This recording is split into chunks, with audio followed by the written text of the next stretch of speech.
I'm Megan Skidmore, and welcome to the Beyond the Shadow of Doubt. I'm a woman, daughter, sister, spouse, mother, life coach, and person of faith on a mission to normalize asking questions and allowing doubts on a faith journey and all aspects of life. Join me as I bring this traditionally taboo topic out of the shadows of shame and into the light. I firmly believe we normalize through more talking and engaging in discussion. More talking peels back, exposes, and erases the layers of shame associated with asking questions and allowing doubts. When we are more authentic about our journey, we are more powerful because shame has no power in the face of authenticity.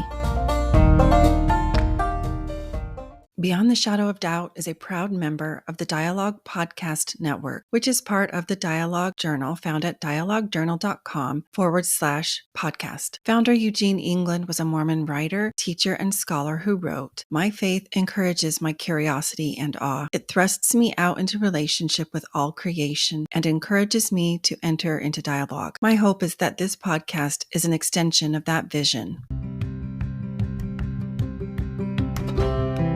First Friday's free coaching, a confidential group to bring all the questions, vent frustrations, share fears, express doubts. Navigating a new and uncertain reality is hard enough. Let's remove the worry of judgment from others. In this group, I will help you help yourself so that you can be there for your child, family, loved ones, and for you too. Click the link in the show notes to sign up. You must complete the agreement.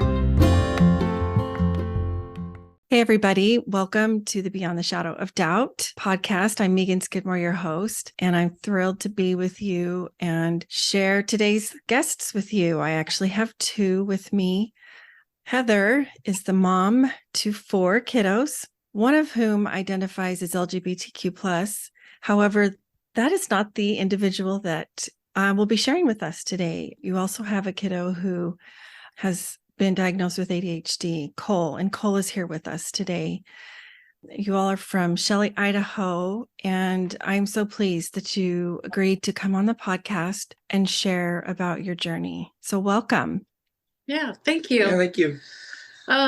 So I'm Heather, and I am married to Jared. He works for the government here in Idaho, and I teach special education grades K through 2.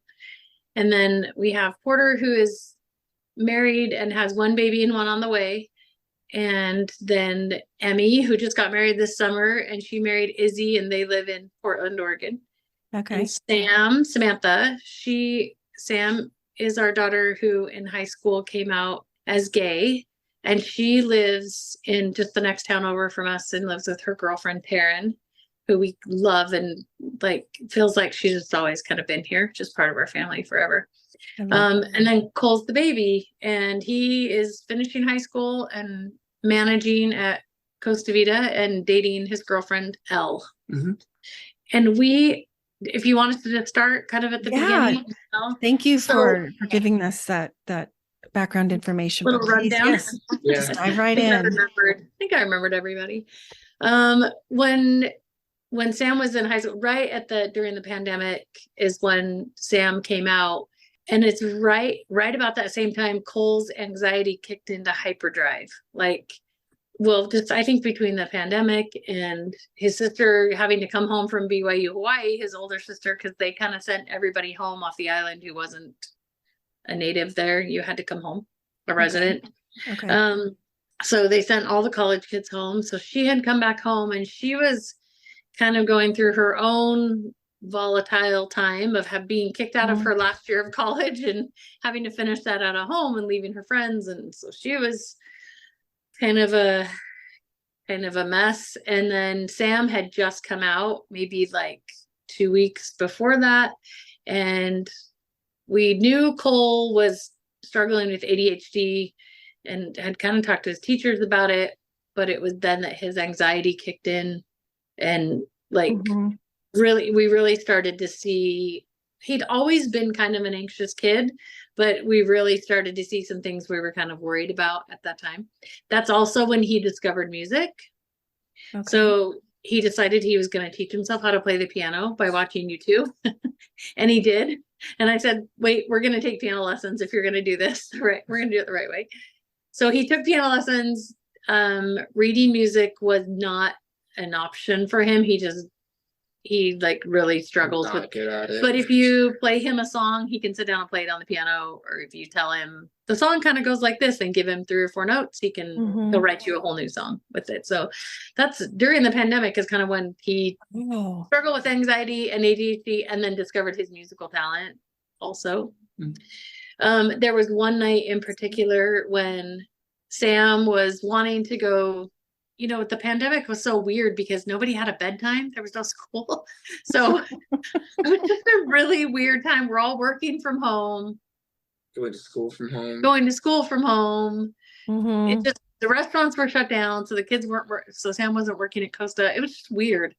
So it was 10 o'clock at night. We were all just sitting in the living room chatting. And Emmy was telling us about her struggles with college and church and all the stuff she was going through, and Sam was begging to go skateboarding at 10 o'clock at night, and although she was 16 at the time, that still didn't feel safe. So we were kind of arguing, which was weird because she's never argued with us ever. And I had a cousin who had just died by suicide the week before, like the 3rd member on that side of the family. So it was just really traumatic time for all of us. And Cole came upstairs just sobbing, like somebody's gonna die. He was so worried. Another one of his family members. He was little. Were we like 10? 12? Middle school. He was like 12. He was a little boy. Yeah. That's still little at 12. But he just really he was having a hard time. And I don't not blaming that on anybody or what was going on in anyone else's life. It just was like a culmination of all those times. So do you want to kind of tell your experience with Sam coming out? And yeah, my experience was different. I feel like from my parents' perspective, and not in like a bad way. I just feel like the generation was raised in a certain way that it was more weird and strange for them and hard to navigate for them. And for me, it was a little bit easier to kind of oh, okay, like I know 5 or 6 people who are LGBTQ. Like that's not it's more of a normal thing nowadays for my generation, at least, compared to their generation. And so I think more of my fear was just suicide rates with that kind of stuff, and especially in around this area and in the church. So when you said, Heather, that Cole came up and was obviously emotionally distraught, expressing someone's going to die. Cole, do you think those were connected then? Some of that, your fears surrounding the suicide rates? Yeah, for sure. I just wasn't sure what kind of mental state Sam was in, and I know it's hard to be in mental state in her position. So that was just, and then mixed with anxiety, like of course the worst thought possible comes to mind, even though it's probably not true. Yeah, his brain always goes to the worst case scenario, which Mm-hmm. is hard on a kid, right? And when you're worried about your sister, and they have been best friends. So we have the 2 older ones and then a good 4-year chunk, and then the 2 younger ones. So it was always Sam and Cole. It was always just them when they were little. Like they did everything together. And as the older kids started doing, teenager things and leaving, being out of the house more often, and then both of them moving out and going to college, it was just the 2 of them at home. So they'd always been so close. And really, both of them are very empathetic towards people just in general, but really towards each other. And they're not that close in age. They're 3 years apart, but they've always been more like twins, just the way they interacted with each other. So, and Sam is like the most gentle soul that you could ever be around. She just like brings this calmness into every situation she's in. And I think that really balanced and balances now, because now they work together. She's his boss, but they balance each other out. So she really could calm his anxieties. And when she was going through this, coming out to her family, and hadn't told anybody else ever, what she called, she was like my secret, nobody else knew, then she wasn't the calm presence in that moment. So the fact that she was upset and, feeling aggravated, I think for him was like, whoa, she's my steady. Now I don't know what to do with all of my anxiety, because she's not steady, I think is kind of, that's what I observed just from watching them together. But So remind me, there's 2 years difference between the two of you? 3. Three between me. Sam and Cole. Yeah. But you're tight and like, Yeah. it's like Yeah. best friends. Yeah. So if you've heard any of my episodes or any of my listeners have, you know that I am all about normalizing faith journeys, that everybody's is different and unique and beautiful. So can you share a little bit about what navigating your faith was like during this time as well? Because most certainly it affected each of you differently. Cole, you've mentioned a little bit how when Sam came out to you, you said a lot of you knew of 5 to 6 people already who identify as LGBTQ plus, and you were just okay. It was kind of like a piece of information for you to know that described more about your sister and how she experiences life. But anything you want to add to that, or and Heather, that you can share about how that was? I mean, a lot going on during the pandemic. There was a lot going on right then. So we, at that time, Jared and I were both raised in the church and in like really strong LDS homes. Okay. Both of our dads always in the bishopric in some capacity. Mom's Relief Society presidents, oh wow, you're gonna have to edit that out. Relief Society presidents. Or leave it in, it's fine. His parents actually divorced when he was on his mission, and things kind of got a little rocky for him upon coming home. So he'd already kind of like, wait a second, my parents are sealed, but now they're divorced. So are they like, now who am I sealed? He kind of went through this. He did, yeah. Discovery kind of for himself already after his mission. But as our kids were growing up, we always lived in small areas. The church wasn't ever very big where we lived. So he was always in a branch presidency. We were always in charge. And we felt that we were doing what was right for our kids, raising them. It was a good, positive environment, right? And when we lived in smaller areas like that, those were your friends. That was your kind of your social group. That's where you met people. You went to church and you met other young families, and then you had people wherever you moved. So that had always been our experience with the church. When we moved to Idaho, it was like somebody dropped us in a foreign country, and we moved back here from Japan. So Japan's not the foreign country as far as the church was concerned for us. It was Hammond, Idaho. It's like a slap in the face. We had never in our lives experienced a place where there are so many members of the church. The kids' high school, when we moved here in 2015, was like 99.9% members. Okay. So we weren't needed in our wards. We were used to moving somewhere and immediately saying, oh, you're active. Okay, you're in charge. Here's the keys, kind of a thing, passing of the baton. But we walked into our ward in Ammon, and we knew immediately they kind of cycle the same 5 people through the callings, the leadership positions, and everybody else kind of just sits back and watches the ward happen. That was hard for us. That was really hard for us. We were used to being in charge. So I mean, a little kick to the ego was probably part of it. Like, wait a second. But it's possible there was a certain amount of connection that came with that when you serve in a certain calling. Yeah. And a feeling of belonging, and that too. Yeah. Everybody likes to be needed, right? And if you don't feel needed, you don't feel like you belong, really. So and our kids noticed it, and they all were like, wait, nobody even knows if I'm there. So kind of why go?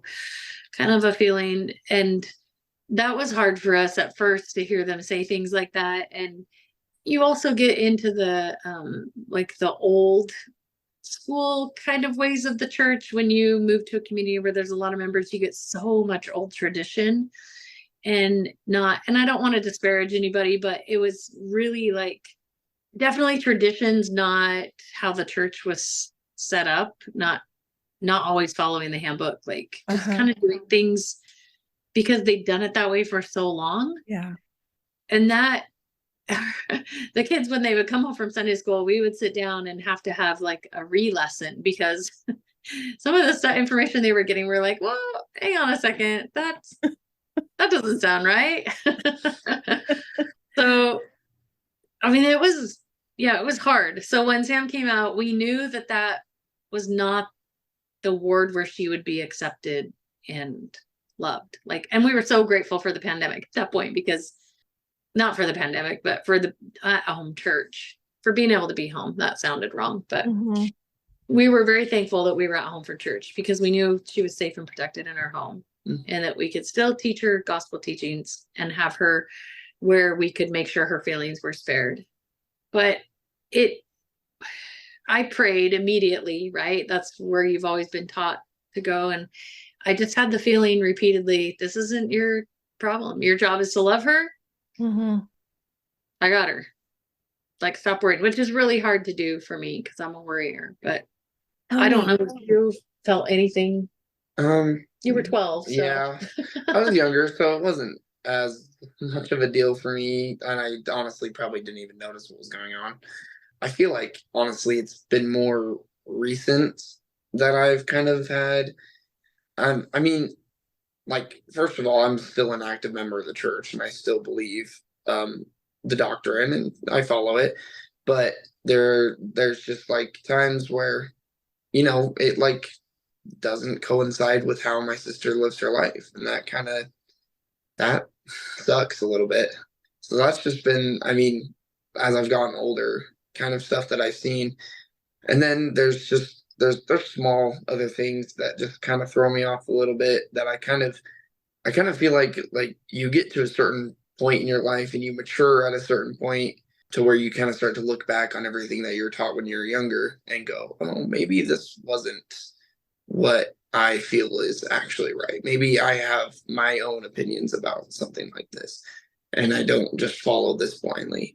But yeah, that's been mostly my faith journey so far. I think one of the things that, and well, I hope, and Cole can verify this or not, but one of the things I've always tried to teach my kids is your relationship with God is your relationship with God. It's not my relationship. It's not dad's relationship. It's not grandma's or grandpa's or aunts or uncles. It's yours. So however you choose to like cultivate that and nurture it, that's between you and God. If your relationship with God is that you don't go to church on Sunday, that's you. That's on you. That's not my responsibility. If your relationship with God is that you want to go every single Sunday and you want to participate in all of it, that's also on you, right?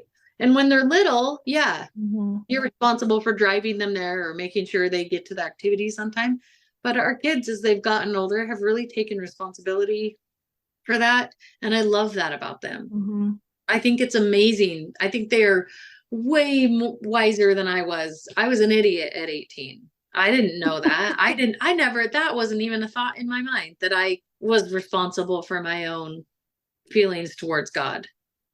So if you would, Heather, you mentioned that when Sam came out, you said you were self-described worrier, but that you felt you were told that your job is to love, and that's hard for you. Can you share a little bit what that was like when your tendency, your personality is to tend to go to the worrying place, whatever that might be, versus you were told, okay, just love. That's a huge pull to have going on inside of you. Well, my worry, and I wish everybody could know Sam, but I think everybody probably has a Sam in their life. Sam has never, I don't even know if at this point she's 21. I think maybe she said a swear word once. She's not mean. She doesn't lie. If we were to try to gossip in front of her, she shuts it down. She probably is the most pure soul that we know. And I'm not saying not all my kids are amazing and have good hearts, but don't you think Sam is? Yeah. She just is. And so for someone to be mean to her would wreck me. I get teary-eyed just thinking about it. That would devastate. Feeling any pain in this life just kills me. And I feel that way about my other kids, but I also, they need to grow. They're having growing experiences. For Sam, if the second coming was today, she'd be the first to be translated. Like, she's so pure. And so I didn't want her to be hurt in any way. And I knew that once people started to know, that once she started to tell people, there were going to be people that said terrible things about her and to her. Mm-hmm. And it happened. And those were my biggest fears for her. So when I prayed, my prayer was like, please protect her. Please keep her from people who are going to harm her, in any way. And that's when I was like, hey, I got this, and you need to just love her. And when I would pray and ask questions about, well, what does this mean for our eternal family? Because that's right. That's something you're taught. That, there's no way she's going with you. Well, we're supposed to go without her? Like, no, thank you. I don't choose that. I don't want to go anywhere without Sam. I can't even stand. She lives 20 minutes from me, and I barely can stand to not see her twice a week. Right. Yeah. So, I mean, she's one of my best friends. So having the thought of not being with her forever, just like, what do you do with that? What do you do with that feeling? So that's when I would pray about that. That's the answer I would get. Like, you're not supposed to worry about that. That's my job to fix those things. And your job is to love your daughter. And that makes anything else that happens to us in regards to church, then I'll just hang on to that feeling, because then what people say doesn't really matter, because I know how God feels about her.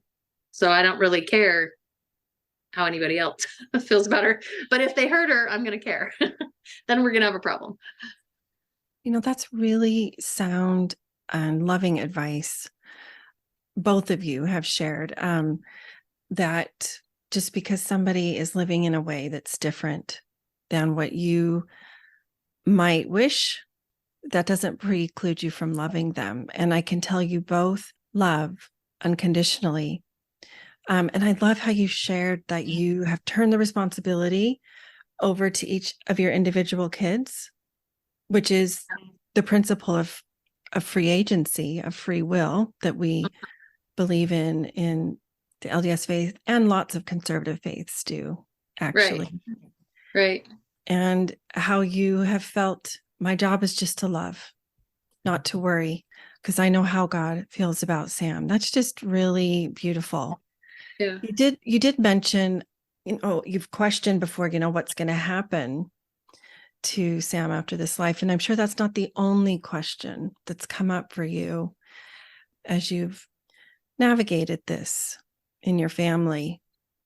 Can you share, what is your process that you go through when you find something that you maybe hadn't thought of in the same way before, and it doesn't really resonate or make sense?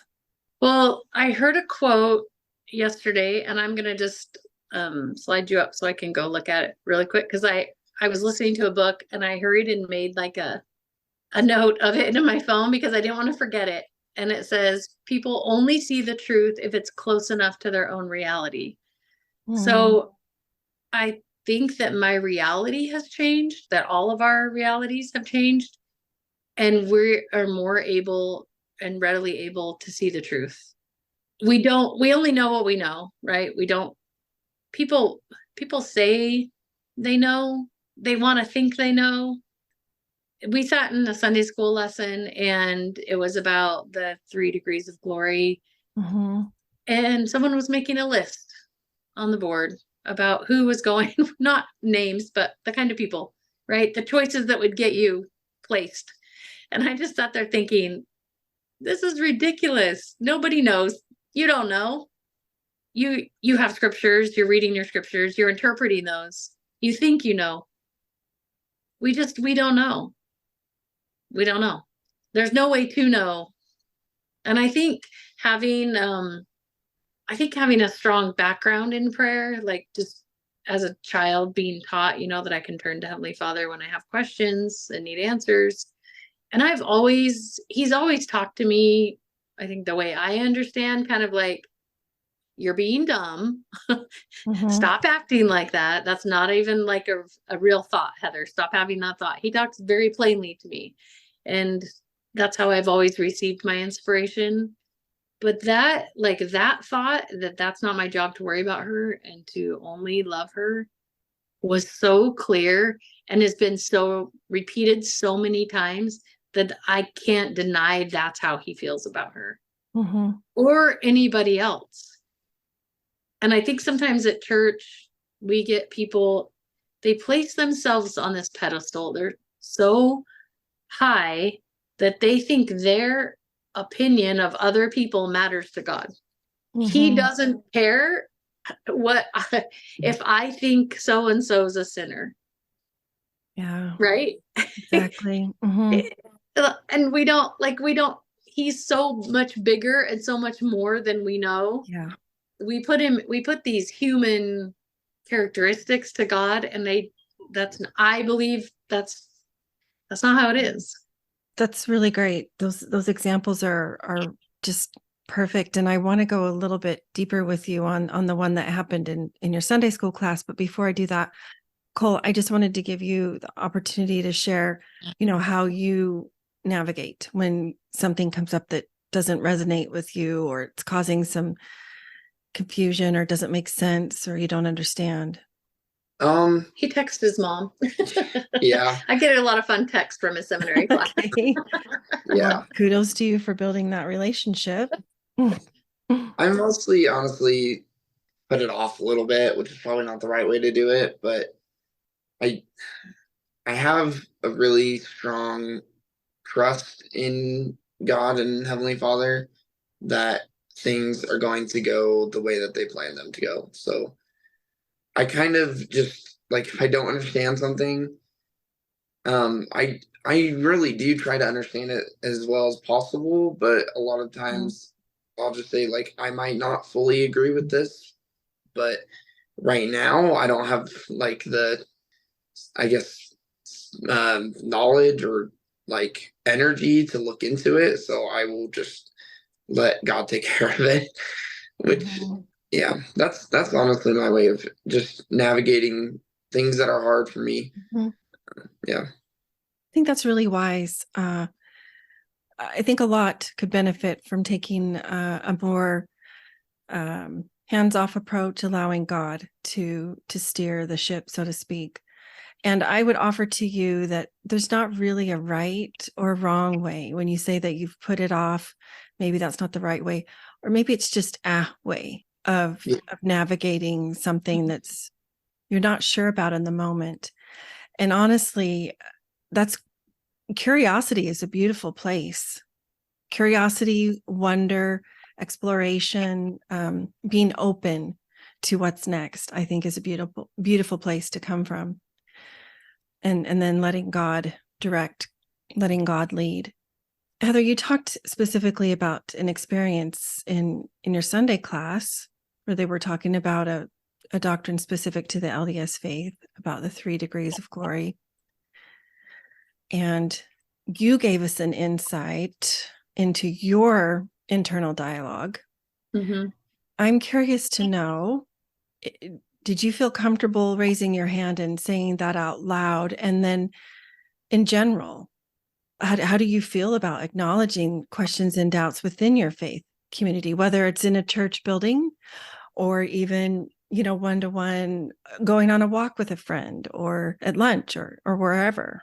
Well, we just kind of had this conversation about seminary because he texted me the other day and said, "Mom, the seminary teacher said this." And so I looked it up and I found it was a talk from President Nelson from years ago. The quote was harmful because it's being used in a harmful way. But in that Sunday school class, no, I don't think I would have said anything. Our ward is pretty big. The class was very full. It was a combined lesson, so it was everybody together. I have in Relief Society spoken up. I have a list from Lift and Love that sometimes I just keep those quotes on my phone and I'm like, oh wait, here's a really good answer. I can say this because I can read it. But I get so emotional that if I feel mad about something, I just cry. And so then it's hard for me because I just start crying. And then people are like, what's wrong with her? Why is she crying about this? This is silly. So yeah, no, I didn't say anything. I wish I was brave. I wish I could speak up. So this is in no way to, this is not meant to be a question to self-incriminate or make commentary on what you did in that moment. It's more about having this conversation regarding what we can do, how we can make our faith communities safer places to bring up the hard questions, or to share something, even if it may be very, very different from somebody else in the class, or maybe lots of others in the class. Like, I wish that was possible in our, maybe in other places. Like, I don't, well, in our word, that I think that would take years of retraining and trying to change people's minds. And it might. So share with me, what would be some key components for you that would help you feel safe? And then hopefully those that are listening can take from that and take it into their own congregations, whether LDS or otherwise. I think if we could, as a church, get rid of the notion that doubt your doubts before you doubt your faith. It's okay to doubt your faith. It's okay to ask questions and look at you don't have to accept the gospel as a whole all at once. This is according to Heather only. You can take each little piece and inspect it and decide if you believe in that or don't believe in that. And I know that goes against what's been said before, like it's not piecemeal. That's not what I think. I think it is piecemeal. I think that you can accept parts of it and some parts go, I don't know that right now. And I might not ever know that. And that's okay, because I know that God loves me. I know that Jesus Christ loves me. I know that they want me here on Sunday so I can feel more readily of their love. And that's okay for right now. And maybe the other stuff will come later, but if it doesn't, that's okay.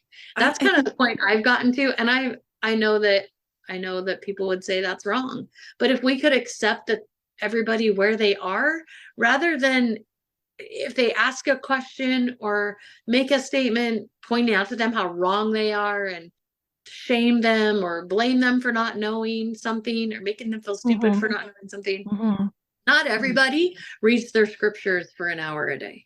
Not everybody even opens their scriptures every day, but that's how we treat people at church, right? Like they should, you don't know this? Yeah. How do you not know this? Right? Yeah. That's been our experience. Been my experience, for sure. Yeah. And I think that's really harmful and driving people away, because people aren't comfortable to just have a basic testimony. I asked to be put in as the primary chorister because I know downstairs in the primary, all I have to know is that Jesus loves me. And I can teach the kids that. I don't need to know the other stuff right now. I think this kind of vulnerability and realness and rawness that you are demonstrating here is what has the power to change the world.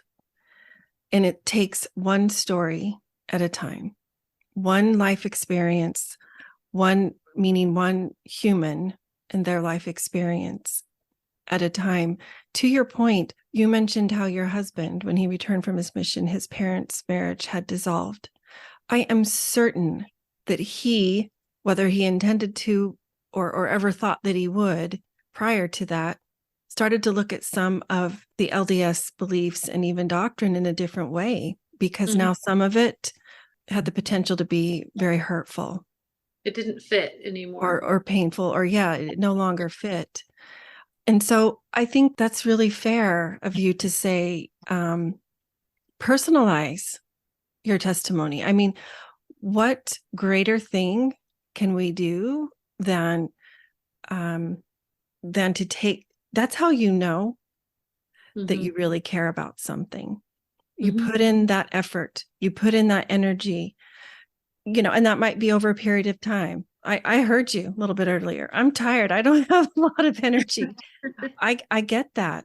It can be hard to be the one bringing up different viewpoints, especially on a regular basis. Well, and I wish we could preach that to the youth and not feel like we were going to get in trouble for sharing that, or that we're not allowed to teach them that, because wouldn't it be amazing if they knew if they knew that right now it's okay if they only trust that God is real, that's okay.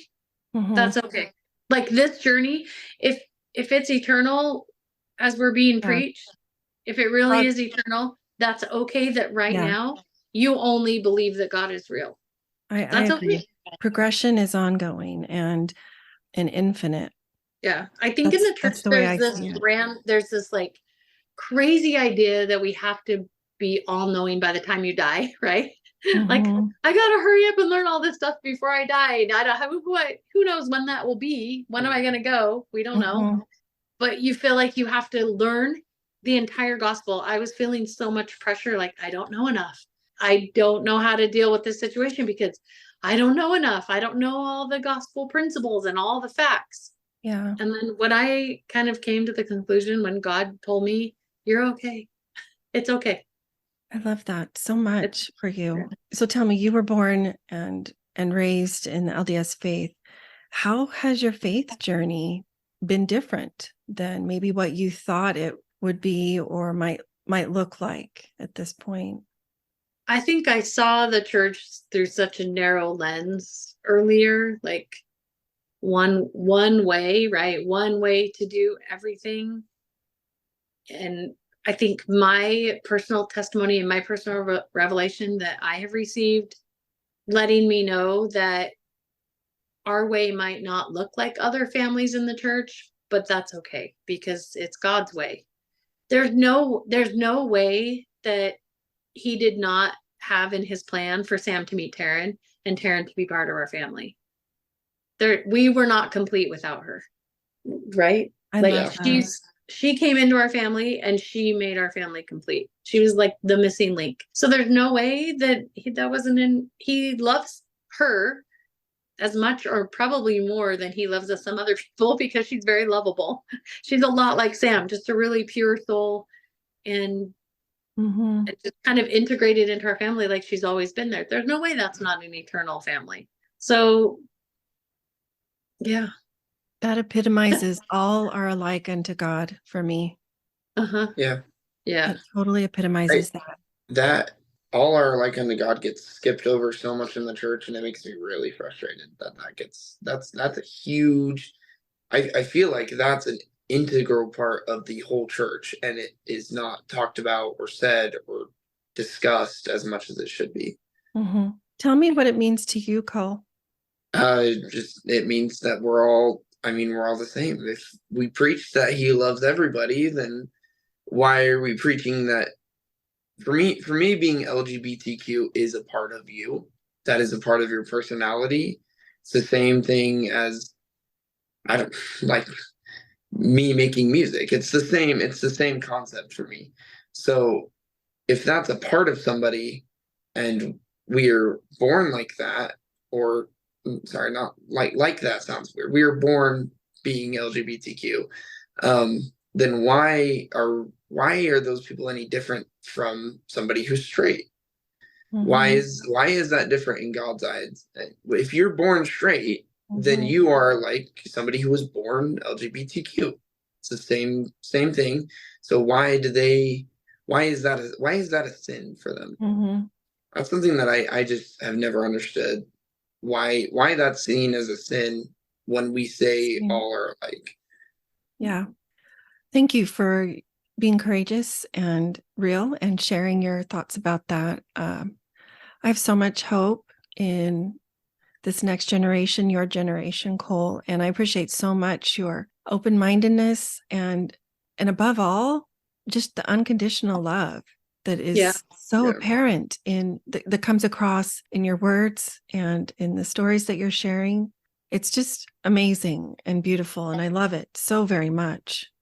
One of my favorite questions that I like to ask my guests, kind of to wrap it up, and that is, what does it mean to you to live beyond the shadow of doubt? I purposely dropped the A in this attempt to look at doubt in a different way, and peel back those layers of shame. And, you kind of talked to this a little bit earlier in our chat, how, why not doubt our doubts? Or why do we need to doubt our doubts, I think is what you And I've asked that too. I actually created a podcast episode on that about a year ago. But anyway, what does it mean in both of you? I'd love to hear from both of you. What does it mean to live beyond the shadow of doubt? I was gonna say something that I forgot. I love ADHD. You go first. ADHD, your superpower. That's kind of a difficult question to answer, but it's funny because in testimony meeting, when people would say, I know the church is true, right? When I was the primary president, I said, we're going to practice bearing our testimonies because that statement drives me nuts. What about the church do you know is true? You know, the building standing here, everybody can see that. Everybody that has sight knows that this church building is true. It is standing here. Let's talk about what we know about Jesus. What about Jesus do you know is true? Let's make that the statement, right? So I think when they would say, I know the church is true, beyond a shadow of a doubt, I think what they were trying to say was, I fully and wholeheartedly believe in this entire gospel in its entirety. I accept anything that's taught to me, and I accept it, I live it, and I expect everybody else to accept it and live it. And I want to show everybody how to accept it and live it. That's what when somebody makes that statement, that's what I feel. I like rules. I like to follow rules. I also don't like to be told what to do and then expected to just do it. So if you give me a new concept, I like to take the concept. I want to look at it. I want to study it. I want to pull it apart and put it back together again and see how it fits into my life. And I think that's always given me that, like if somebody, so let's say a conference talk, and I hear something that I'm like, I don't know about that. That feels kind of funny in my gut. Then I love the idea that I can pray about it and say, this was said, and I understand that it might apply to the majority of human beings, but I feel like it was really hurtful to some other ones. Then I can get my own kind of verification and revelation that statement could be helpful in these situations, but maybe it's not for everybody. And I think if you can, like I said earlier, look at the gospel in chunks, it might make it easier for someone who's struggling. But we also had an experience here where my husband did express some questions and some worries. And he was an adjunct professor for BYUI. He works for the Department of Energy. That's his full-time job. Luckily, because as soon as he asked questions, within a week, he received notification from BYUI that they were not renewing his contract. He was fired. That was a huge blow to us and to him, individually, of course, because he was the one that was fired, and they won't tell him why.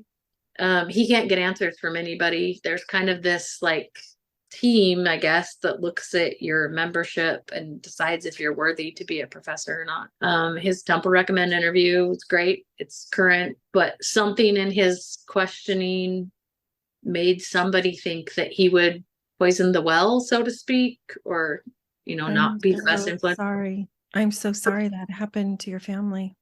That was kind of a slap in the face and a realization that in this area, to us, the questions might not be safe. Maybe you're not okay to ask questions. So even like a podcast like this, I'm like, am I going to get released from my calling? Maybe.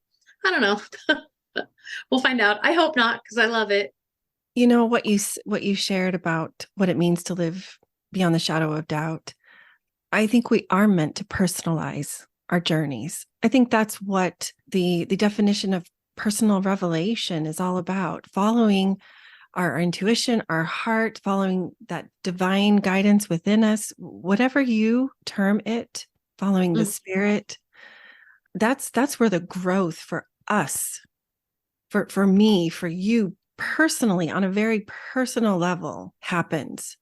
And we can't experience that if we don't take those steps to seek out answers to questions. Asking questions is just the start. Asking questions is process. That's all that it is. It's a refining process. It's a fine-tuning process. It increases our depth, our spiritual depth, our intellectual knowledge, all of those things. And I think you're spot on. Personalizing our journey is, I believe that's the point. I believe that's what God wants us to do. That's how we grow. That's how we progress. And I think we've got to get there as a church. People can ask questions. It's okay. People can have worries. That's okay. Mm-hmm. You're still wanted. We still need you. I think it's a good, I think it's a really good thing.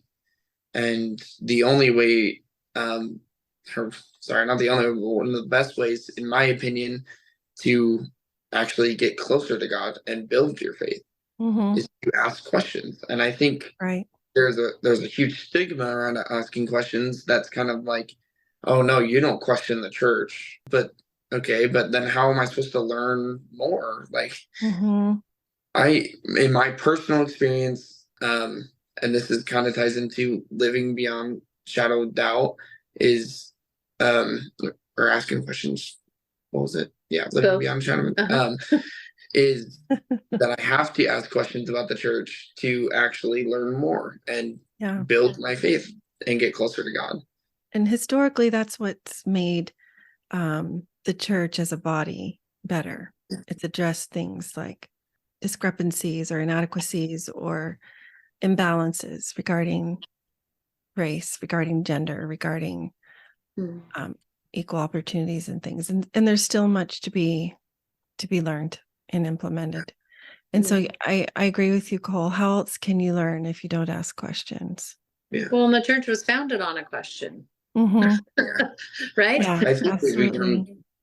we've become very content with where the church is now. And there's kind of just this thing where, okay, we know everything. I think a lot of people think they know everything and that the church has taught them everything.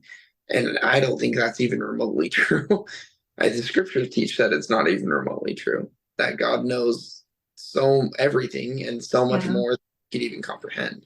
Yeah. I have definitely learned that in my short time on this great big floating rock. There is so much I do not know. And it's actually mentally healthy to lean into uncertainty and to allow that and invite curiosity. Yeah. And invite wonder and awe and ask questions. Any final thoughts that you want to share with us that maybe we didn't touch on? No.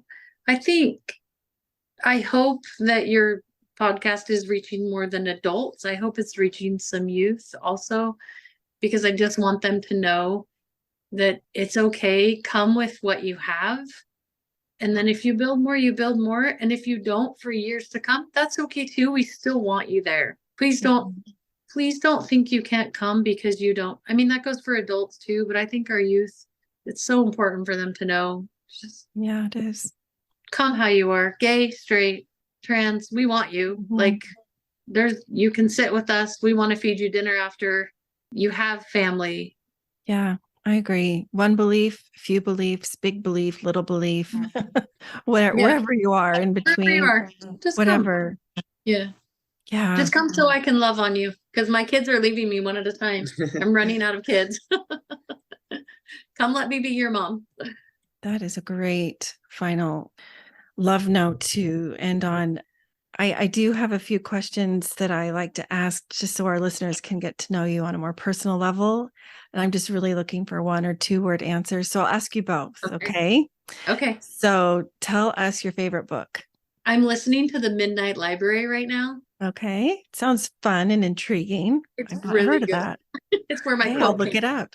What about you, Cole? I haven't read in so long. He used to be such an avid reader. I used to read so many books. Okay. It doesn't matter. Harry Potter. Oh, yeah. Cannot go wrong with that. Yeah. Would you say that you are an introvert or an extrovert? Oh, definitely an extrovert. We're both extroverts. Okay. And what about a night owl or a morning lark? Morning lark. Night owl. And do you have a favorite artist? Musical? Either. You pick. Either. Cole Fryar. Right there. He's my favorite. Oh, yeah. You have a little bit of a story to share with us. Maybe you can share that with us before we finish. Yeah, so I've been doing music for a while, but recently I've been working with a label out in Nashville called Songhouse. They make really cool content, really cool videos. So everybody should go check those out. They've got camps that you can go to, which I went to, and those are amazing. And yeah, I have a song coming out soon. Yay! That is so exciting, Cole. Yeah, We will it's leave super links exciting. in the show notes so that Yep. folks can find you. Yep, And your new song. Yeah, I have a few other songs out right now, so go listen to those and then go get ready for a new song dropping soon. Don't know when, but That is exciting. Truly happy for you. Okay, so then who's your favorite artist? Or maybe you can share who inspires you as a Do you want me to guess? Yeah. Mac Miller. Yep. Awesome. Mac Miller 24/7. Yeah, I just love his lyrical ability. Definitely inspired to let me make a lot of music. That didn't make any sense. Definitely inspired me to make music. And I'm not making his genre anymore. It's actually more rock now, but still a huge inspiration to me. Love it. Okay, so tell us who is your celebrity crush, if you have one. Queen Latifah. Queen Latifah. That's fantastic. You say a guy now since you said a girl. I just love her. Yeah, I love her. Celebrity crush? Do you have a celebrity? Not really. Tyler Ward. Tyler Ward. That's my celebrity crush. Tyler Ward. Okay, I don't know that one. I must be behind the times. Yeah, you got to figure out who he is. Okay. All right. Do you do still or carbonated water or diet soda? Diet Coke. Both of us. Okay. And finally, the furthest place you've traveled? Japan. Yeah. Yeah. We lived there for about 6 years. So. Oh, right. You said that. What part? Okinawa. What a fun adventure. Well, yeah, Cole great. And Heather, thank you so much for joining me today. If folks had questions for you or wanted to reach out and connect, what would be the easiest way for them to do that? Feel free to share my email with them. We're happy to chat with anybody. Yeah, sure. We'll leave your email in the show notes then. Yeah, great. Awesome. Thank you so much. I know your hearts are going to touch many. So much appreciated. Thank you. Thanks for having us. Yeah. Hopeful Spaces is a Dallas Hope Charities component of Hopeful Discussions, sponsored by Mercedes-Benz Financial Services USA. It's a free monthly parent, ally, or caregiver support group facilitated by Megan Skidmore Coaching. Email chc@dallashopecharities.org for more info.